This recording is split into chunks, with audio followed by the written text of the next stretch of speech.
నమస్కారం. సుఖీభవకు స్వాగతం. ఈ రోజు సుఖీభవలో పసిగుండెకు పుట్టు ఆపద, పెంపుడు జంతువులు కరిస్తే వెంటనే ఇలా చేయండి, పెందలాడే భోజనం ఆరోగ్యానికి ఎంతో మేలు, యోగాతో పొట్ట దగ్గర కొవ్వు మాయం, ఇంకా హెల్త్ టిప్స్. మన గుండె క్షణం ఆగకుండా నిరంతరాయంగా పనిచేసే ఉక్కుపిండం. అలుపెరగకుండా శరీరం మొత్తానికి రక్తాన్ని సరఫరా చేసే ఈ సజీవ యంత్రానికి నేడు మాతృగర్భంలోనే సమస్యలు మొదలవుతున్నాయి. చిల్లుల రూపంలో పుట్టుకతోటే ఆపద ఎదురవుతుంది. గుండె గదుల్లో రంధ్రాలు ఉన్నప్పుడు మంచి రక్తంతో చెడు రక్తం కలిసిపోతుంది. దీంతో ప్రాణవాయువు తగ్గిపోతుంది. ఫలితంగా ఊపిరి సరిగ్గా అందక పిల్లలు ఉక్కిరి బిక్కిరి అయిపోతూ ఉంటారు. గుండె గదుల్లో రంధ్రాల్ని డాక్టర్లు సెప్టల్ డిఫెక్ట్స్ అని పిలుస్తారు. ఏట్రియల్ సెప్టల్ డిఫెక్ట్స్ గా పిలిచే గుండెపై గదుల్లోని రంధ్రాల గురించి, వాటికి చికిత్సా మార్గాల గురించి ఇప్పుడు తెలుసుకుందాం.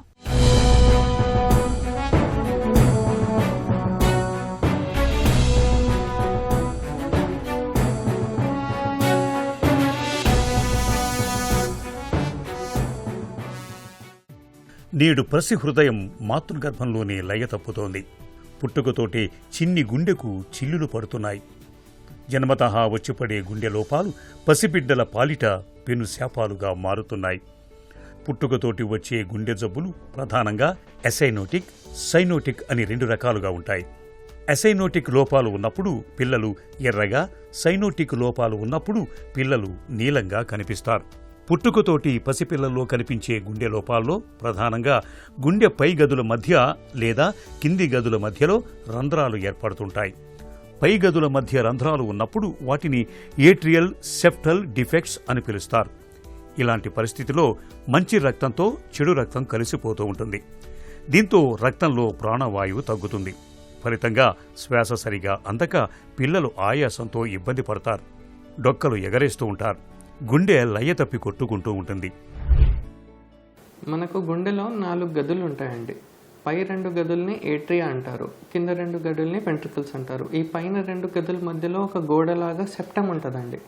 దాంట్లో చిన్నప్పటి నుండి మనకు పుట్టుకతో ఉన్న రంధ్రాలని ఏట్రియల్ సెప్టల్ డిఫెక్ట్ అంటారు. దీనికి చాలా రకాల కారణాలు ఉంటాయండి. ఫర్ ఎగ్జాంపుల్ మనకు జనుపారమైన సమస్యలు, లేదంటే కొందరు పిల్లలకి సిండ్రోమ్స్ అంటారు, క్రోమోజోమల్ అబ్నార్మాలిటీస్ ఉండడము, లేకపోతే మెటర్నల్ మాల్న్యూట్రిషన్ అండి, తల్లి పౌష్టికాహారం తీసుకోకపోవడము, కొన్ని రకాల ఇన్ఫెక్షన్లు, లేదంటే మనకు ఏదైనా మందులు వాడడము, ఎవరైతే డాక్టర్ ప్రిస్క్రైబ్ చేయని మందులు వాడడము, ఫిట్స్ మందులు లాంటివి గైనకాలజిస్ట్కి చూపించకుండా, వాటి వల్ల మనకు ఈ సెప్టల్ డిఫెక్ట్ రావచ్చండి. యూజువల్గా మనకు మేనరికం పెళ్ళిళ్ళు అంటారండి. మేనరికం పెళ్ళిళ్ళు అంటే క్లోజ్గా రిలేటివ్స్లో మనం పెళ్లి చేసుకున్న తర్వాత ఒకవేళ ఎవరికైనా ఏదైనా జనుపారమైన సమస్యలు ఉంటే అవి మన పిల్లల్లో కానీ తర్వాత వాళ్ళ ఫ్యూచర్ జనరేషన్స్లో కానీ రావచ్చండి. సో వీళ్ళకి హై రిస్క్ ఉంటుందండి. నెక్స్ట్ ఏంటంటే అండి, మనకు క్రోమోజోమల్ అబ్నార్మాలిటీస్ అంటారు. ఏదైనా సిండ్రోమ్స్ ఉండి, ఫర్ ఎగ్జాంపుల్ మనకు డౌన్ సిండ్రోమ్ అని తరచుగా వింటూ ఉంటాము. డౌన్ సిండ్రోము, టర్నర్ సిండ్రోము, ఇలా కొన్ని సిండ్రోమ్స్లో చాలా ఫ్రీక్వెంట్గా కనిపిస్తుందండి. పసిగుండెలో పైగదుల మధ్య చిల్లులు ఉన్నప్పుడు మంచి రక్తంతో చెడు రక్తం కలిసిపోతూ ఉంటుంది. దీంతో శ్వాస కష్టమవుతుంది. గుండెపై స్టెత్ పెట్టి విన్నప్పుడు లబ్డమ్ అని కాకుండా అస్పష్టమైన చప్పుళ్లు వినిపిస్తూ ఉంటాయి. గుండె దడ, గుండె వేగంగా కొట్టుకోవటంతో పాటు పిల్లల్ని తరచూ శ్వాస సంబంధమైన ఇన్ఫెక్షన్లు వేధిస్తూ ఉంటాయి. పాలు తాగటానికి సైతం ఇబ్బంది పడుతూ ఉంటారు. వయసుకు తగ్గట్టుగా బరువు పెరగరు. గుండె గదుల మధ్య రంధ్రాలు ఉన్నప్పుడు గుండె నుంచి సాధారణ రక్త ప్రసరణ జరగటానికి ఆటంకం కలుగుతుంది. ఫలితంగా కుడి ఎడమ జఠరికలపై ఒత్తిడి పెరుగుతుంది. దీంతో క్రమంగా గుండె పరిమాణం పెరుగుతూ వస్తుంది. పుట్టుకతోటి పిల్లల్లో వచ్చే గుండె జబ్బులు పిల్లలు పెరుగుతున్న కొద్దీ వాటంతట అవే వయసుతో పాటు బాగైపోతాయనే నమ్మకం మన దగ్గర చాలా మందిలో కనిపిస్తుంది. నిజానికి ఇందులో వాస్తవం కొంతే. పసిగుండెలో కనిపించే అన్ని రకాల లోపాలు వాటంతట అవే బాగయ్యే పరిస్థితి ఉండదు. గుండె గోడలో ఒకే రంధ్రం ఉన్నప్పుడు, అది చాలా చిన్న పరిమాణంలో ఉన్నప్పుడు మాత్రమే దానంతట అదే వయసుతో పాటు మూసుకుపోయే అవకాశం ఉంటుంది. ఫస్ట్ 6 monthsలో మనకు అంత సిమ్టమ్స్ తెలియకపోవచ్చండి. తర్వాత నుండి మనకు ఎలా ఉంటుందంటే అండి, ఫ్రీక్వెంట్గా తరచుగా వీళ్ళకి న్యూమోనియాలు రావడము, ఆయాసపడము, లేదంటే మనకు బరువు సరిగ్గా పెరగకపోవడము, ఫెయిల్యూర్ టు థ్రైవ్ అంటారండి. ఈ ఇబ్బందులు, లేదంటే కొన్నిసార్లు మనం వ్యాక్సినేషన్కి కానీ ఏదైనా చెకప్లకు కానీ పిల్లలు డాక్టర్ దగ్గరికి వెళ్ళినప్పుడు వాళ్ళు స్తెత్ పెట్టి చూస్తే మర్మర్ సౌండ్ వినిపించడము, లేదంటే ఏదైనా అబ్నార్మల్ సౌండ్ వినిపించడం, వీటితో మనకు చిన్నపిల్లల వయసులో వస్తారండి. యూజువల్గా మనకు కాంప్లికేషన్స్ ఒకటి ఫస్ట్ హార్ట్ ఫెయిల్యూర్ ఒకటి రావచ్చండి. ఇంకోటి ఫెయిల్యూర్ టు థ్రైవ్, లేదంటే పల్మనరీ ఆర్టీరియల్ హైపర్ టెన్షన్. కొన్నిసార్లు ఏట్రియల్ ఎరిథ్మియాస్ అంటారండి, గుండె అతివేగంగా కొట్టుకోవడము. మనకు నార్మల్గా 120, 110 అలా కొట్టుకుంటుందండి పిల్లల్లో, 110 to 120, 130 వరకు మ్యాక్సిమం. వీళ్ళకి 200 పైన కొట్టుకోవడము, అలా ఏట్రియల్ ఎరిథ్మియాస్తో రావడము, ఈ ఇబ్బందులతో వస్తారండి. గుండెలో రంధ్రాల పరిమాణం బాగా పెద్దగా ఉన్నప్పుడు, ఒకటికి మించి రంధ్రాలు ఉన్నప్పుడు పిల్లల ఆరోగ్య స్థితిని బట్టి ఎలాంటి చికిత్స చేయాలన్న విషయంపై డాక్టర్లు నిర్ణయం తీసుకుంటారు. శస్త్రచికిత్స అవసరం లేదు, కొంతకాలం ఆగచ్చు అనుకున్నప్పుడు ఆపరేషన్ అయ్యేదాకా మందులు వాడాల్సి ఉంటుంది. సాధారణంగా ఓపెన్ హార్ట్ సర్జరీ చేయటం లేదా కేథటర్ను లోపలికి పంపి బెలూన్ సాయంతో డివైజ్ను అమర్చటం ద్వారా పసిగుండెలో రంధ్రాల్ని మూసివేస్తారు. పిల్లల్లో చిన్నప్పుడే గుండె రంధ్రాలను గుర్తించగలిగితే మందులు, ఆహార జాగ్రత్తలతో దుష్ప్రభావాలు ముందుకు రాకుండా చూసుకోవచ్చు. ఏసీఈ ఇన్హిబిటార్స్ వంటి మందులు బాగా ఉపయోగపడతాయి. రక్త క్షీణతతో గుండె వైఫల్యం ఎక్కువయ్యే ప్రమాదం ఉంటుంది కాబట్టి ఐరన్, కాల్షియం సప్లిమెంట్లను కూడా ఇవ్వాల్సి ఉంటుంది. అలాగే నిమోనియా, ఫ్లూ రాకుండా టీకాలు కూడా ఇప్పించాలి. ఆహారపరంగానూ ప్రత్యేక శ్రద్ధ తీసుకోవాలి.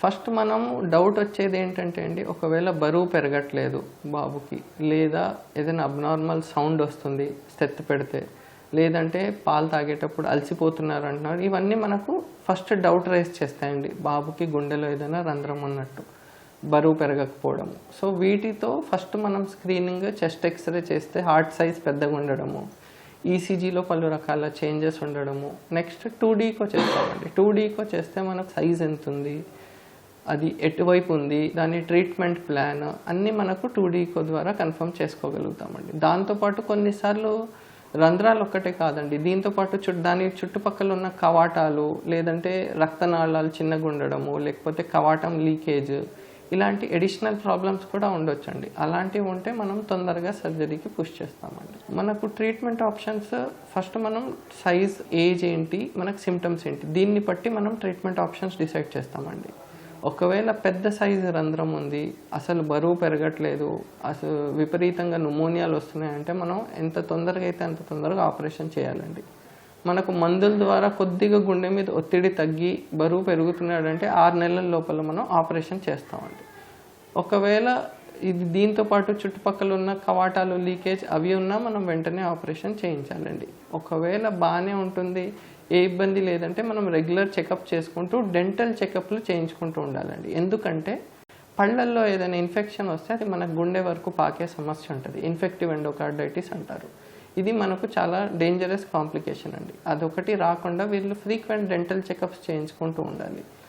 ఈ చిన్న సైజు రంధ్రాలు ఉంటాయి, కొన్నిసార్లు మనం డివైస్ క్లోజర్ చేసేయచ్చండి, స్మాల్ కానీ మీడియం సైజు ఉంటాయి. పిల్లలకు మంచి ఆరోగ్యాన్ని ఇవ్వటం అనేది పూర్తిగా తల్లిదండ్రుల చేతుల్లోనే ఉంది.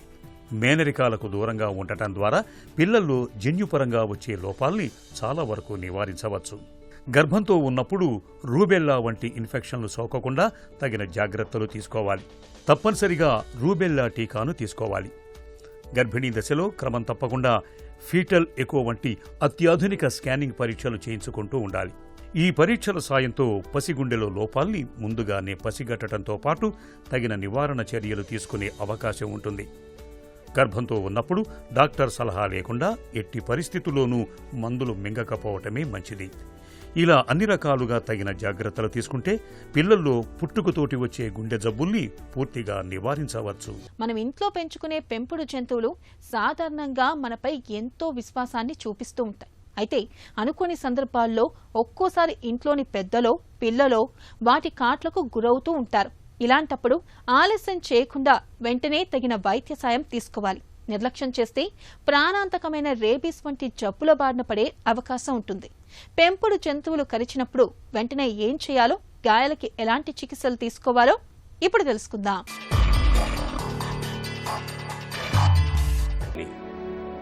సాధ్యమైనంత త్వరగా డాక్టర్ వద్దకు వెళ్లి చికిత్స తీసుకోవాలి.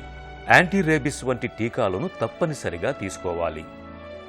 పొద్దుపోయాక తినడం, లేట్ నైట్ డిన్నర్లు ఇవాళ మనకు పెద్దగా ఆశ్చర్యాన్ని కలిగించాం. కానీ మన పెద్దల కాలంలో సూర్యాస్తమయం అవగానే రాత్రి భోజనాన్ని ముగించేసేవాళ్ళు. అంతే త్వరగా నిద్రకు ఉపక్రమించేవాళ్ళు. నిజానికి early to dinner, early to bed అలవాటు మన ఆరోగ్యానికి ఎంతో మేలు చేస్తుందని ప్రపంచవ్యాప్తంగా అనేక అధ్యయనాలు చెబుతున్నాయి. రాత్రి భోజనాన్ని పెందలాడే ముగించడం వల్ల ఎలాంటి ఆరోగ్య ప్రయోజనాలు లభిస్తాయో ఇప్పుడు తెలుసుకుందాం. Early to dinner, early to bed. మన పూర్వీకులు ఆచరించిన ఈ పద్ధతికి నేడు మళ్లీ ప్రాచుర్యం లభిస్తోంది. సూర్యాస్తమయం అవగానే రాత్రి భోజనాన్ని ముగించి అంతే త్వరగా పక్క మీదకు చేరడం, తిరిగి సూర్యోదయానికి ముందే మేల్కోవడం అనే మన పెద్దల జీవనశైలి మన ఆరోగ్యానికి అన్ని విధాలా మంచిదని డాక్టర్లు, పోషకాహార నిపుణులు గట్టిగా చెబుతున్నారు. రాత్రి నిద్రపోయేటప్పుడు మన కళ్ళు విశ్రాంతి తీసుకుంటాయి. మన కాళ్ళు, చేతులు, మన దేహం మొత్తం విశ్రాంతి తీసుకుంటుంది. మన శరీరానికి ఈ విశ్రాంతి చాలా ముఖ్యం. కానీ మనం ఆలస్యంగా బాగా పొద్దుపోయాక ఆహారం తీసుకున్నప్పుడు మన పొట్టకు చాలినంత విశ్రాంతి దొరకదు. తిన్నది అరిగించేందుకు రాత్రులు ఎక్కువసేపు పనిచేయాల్సి వస్తుంది. నిజానికి రాత్రిపూట ఆలస్యంగా భోజనం చేయడం, తిన్న వెంటనే నిద్రకు ఉపక్రమించడం వల్ల తిన్నది సరిగ్గా జీర్ణం కాదు.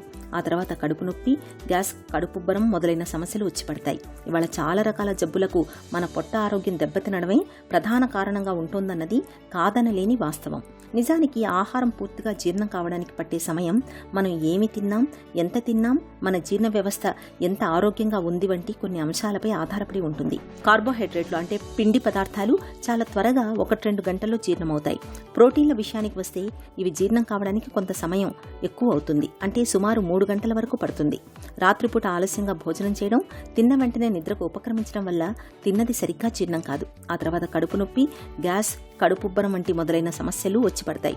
అందుకని రాత్రి పడుకోవడానికి 3-4 గంటల ముందే తినేస్తే మన పొట్ట ఆ జీర్ణక్రియను త్వరగా ముగించేస్తుంది. దీంతో మనం పడుకోగానే మన కడుపు కూడా విశ్రాంతి తీసుకుంటుంది. రాత్రి భోజనాన్ని త్వరగా తినేయటం వల్ల జీర్ణక్రియ సాఫీగా జరుగుతుంది. బరువు తగ్గే అవకాశం ఉంటుంది. మధుమేహుల్లో గ్లూకోజ్ శాతం స్థిరంగా అదుపులో ఉంటుంది. గుండె ఆరోగ్యం కూడా మెరుగవుతుందని అనేక అధ్యయనాలు చెప్తున్నాయి. చూసారా, రాత్రి భోజనాన్ని పెందలాడే తినేస్తే ఎన్ని ప్రయోజనాలు. జుట్టు పోతే రాదని, పొట్ట వస్తే పోదని సరదాగా అంటుంటారు. నిజమే, ఎన్ని ప్రయత్నాలు చేసినా మనలో చాలా మందికి పొట్ట దగ్గర కొవ్వు ఇసుమంతైనా తగ్గదు. నిత్యం వ్యాయామం చేస్తున్నా, కఠినంగా డైటింగ్ చేస్తున్నా పొట్ట తగ్గడం లేదని వాపోతూ ఉంటారు మనలో చాలా మంది. అయితే పొట్ట తగ్గడానికి యోగా ఎంతో ఉపకరిస్తుందని చెబుతారు నిపుణులు. నిత్యం కొన్ని ప్రత్యేకమైన యోగాసనాల్ని సాధన చేయడం ద్వారా పొట్ట దగ్గర కొవ్వును ఎలా కరిగించుకోవచ్చో ఇప్పుడు తెలుసుకుందాం.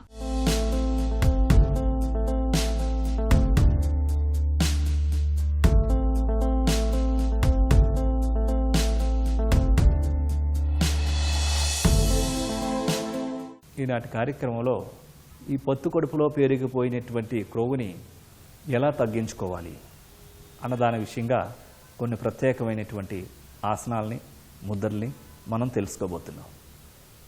ముఖ్యంగా 30 ఏళ్ళు పైబడినటువంటి వాళ్ళు, పురుషుల కన్నా కూడా ఎక్కువ మందికి స్త్రీలలో ఈ పొత్తు కడుపు కింద ఎక్కువగా ఫ్యాట్ పేరుకుపోతూ ఉంటుంది.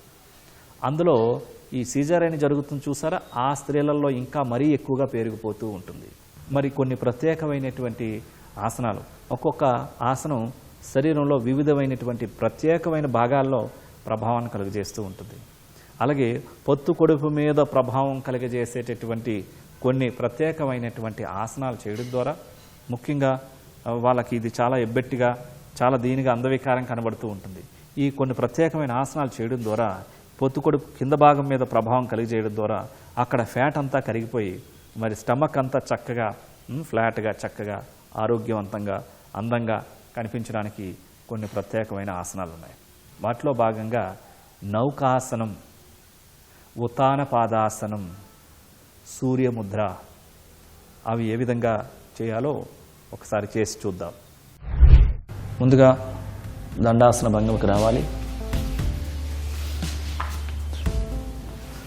శవాసనానికి రావాలి.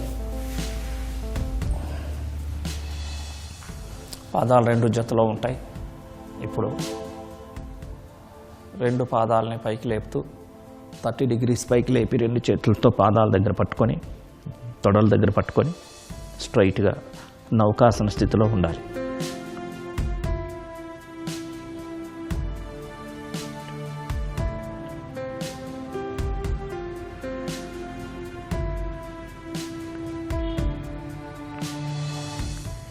ఇప్పుడు నిదానంగా యథాస్థానానికి రావాలి.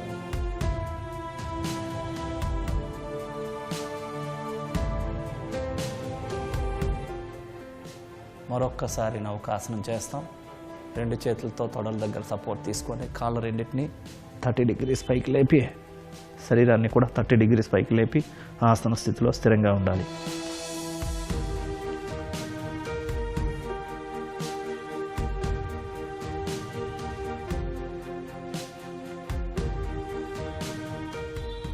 ఇప్పుడు నిదానంగా యథాస్థానానికి రావాలి.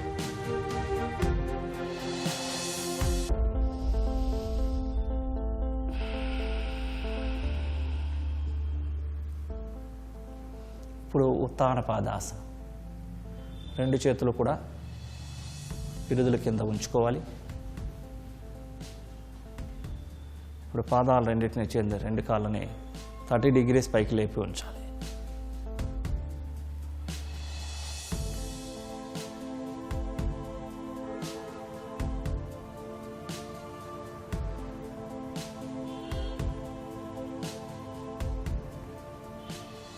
ఇప్పుడు నిదానంగా క్రిందకి దించాలి.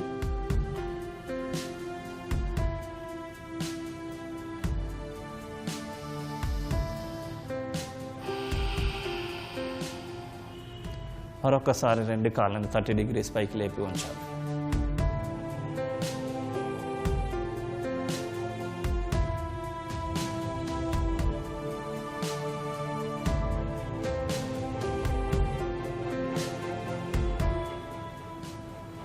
ఇప్పుడు 2 కాళ్ళని యథాస్థానానికి క్రిందకి తీసుకొని రావాలి. చేతులు రిలీజ్ చేసి శవాసన భంగంలో ఉండాలి.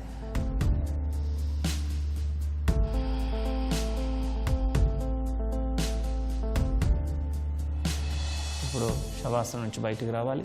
సుఖాసనంలో కూర్చోవాలి.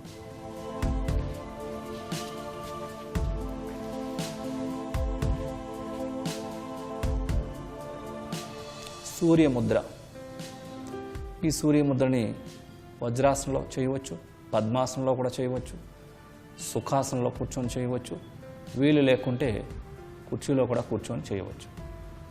2 చేతులు మోకాల పైన, అరిచేతులు ఆకాశం వైపు చూస్తున్న విధంగా ఉంచుకోవాలి. ఇప్పుడు ఉంగరపు వేలును ఫోల్డ్ చేసి ఉంగరపు వేలు యొక్క కొన భాగం అరిచేతిలో తాకించే విధంగా ఉంచి వెనక భాగం నుంచి బొటన వేలు ఆనించి ఉంచాలి. చూపుడు వేలు, మధ్య వేలు, చిటికిన వేలు స్ట్రైట్గా ఉంటాయి. ఎల్బోస్ రిలాక్స్గా ఉండాలి. షోల్డర్స్ రిలాక్స్గా ఉంటాయి. బ్యాక్ స్ట్రైట్గా ఉంటుంది. ఈ స్థితిలో కళ్ళు మూసుకొని ప్రాణిక్ బ్రీతింగ్ చేయాలి. పూరక, కుంభక, రేచక, శూన్యక నియమాల నిష్పత్తులను పాటిస్తూ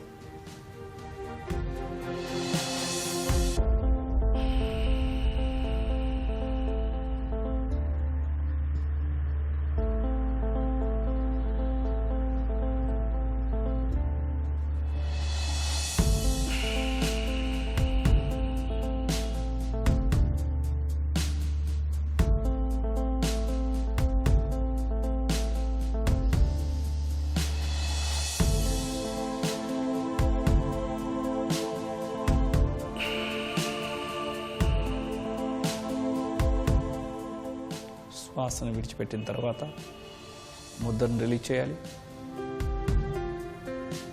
నిదానంగా కళ్ళు తెలవాలి.